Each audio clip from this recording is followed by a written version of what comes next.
বয়স ১১৮ বছর। দ্বিতীয় বিশ্বযুদ্ধ করেছেন তিনি। ব্রিটিশ সৈনিক ছিলেন কিশোরগঞ্জের আব্দুল মান্নান। দেখেছেন অসংখ্য মৃত্যু, বিভীষিকা আর ধ্বংস। বর্তমান বিশ্বের যুদ্ধ উন্মাদনা কষ্ট দেয় তাকে। আর যুদ্ধ নয়, বিশ্বের শান্তি ফিরে আসুক, এটাই তার প্রত্যাশা। আব্দুল মান্নানের সৈনিক জীবনের গল্প কিশোরগঞ্জ প্রতিনিধি শফিক আদনানের তথ্য ছবিতে ডেস্ক রিপোর্টে। ১৯৪২ সাল প্রথম বিশ্বযুদ্ধের পর বিশ্বজুড়ে আরেকটি যুদ্ধের দামামা। বাংলাদেশ থেকেও সৈন্য সংগ্রহ করছে ব্রিটিশরা। নির্বাচিত হন আব্দুল মান্নান। পাকিস্তান ও চীনের হাসনাবাদ বর্ডারে প্রশিক্ষণ নেন। তাকে দেয়া হয় ল্যান্স নাইকের দায়িত্ব।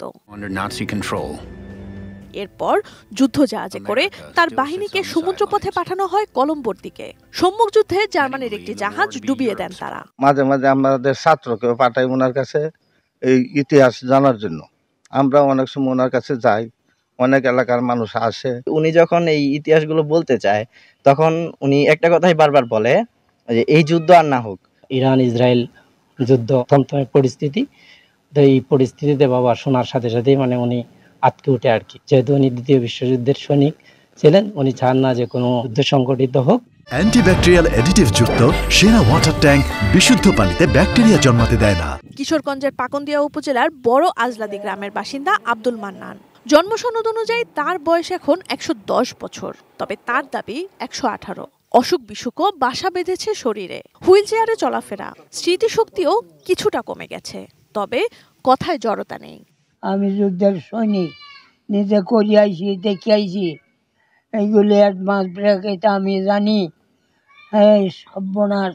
১৯৮৫ সালে ঢাকায় ব্রিটিশ হাই কমিশনের মাধ্যমে সৈনিকের অধিকার চেয়ে ব্রিটেনের রানীর কাছে একটি চিঠি লেখেন আব্দুল মান্নান।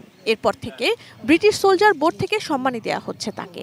যুদ্ধকালীন স্মৃতি, সৈনিকের কাগজপত্র, পোশাক, মেডেল সবই সযত্নে আগলে রেখেছেন তিনি।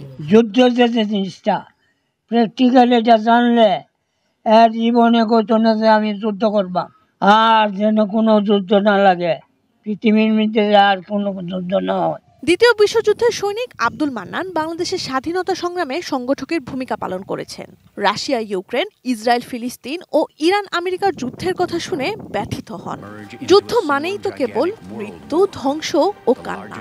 আর যুদ্ধ নয়, একটি শান্তির পৃথিবী দেখে যেতে চান Abdul Mannan. Sanjida Sylvia, desk report, ATN news.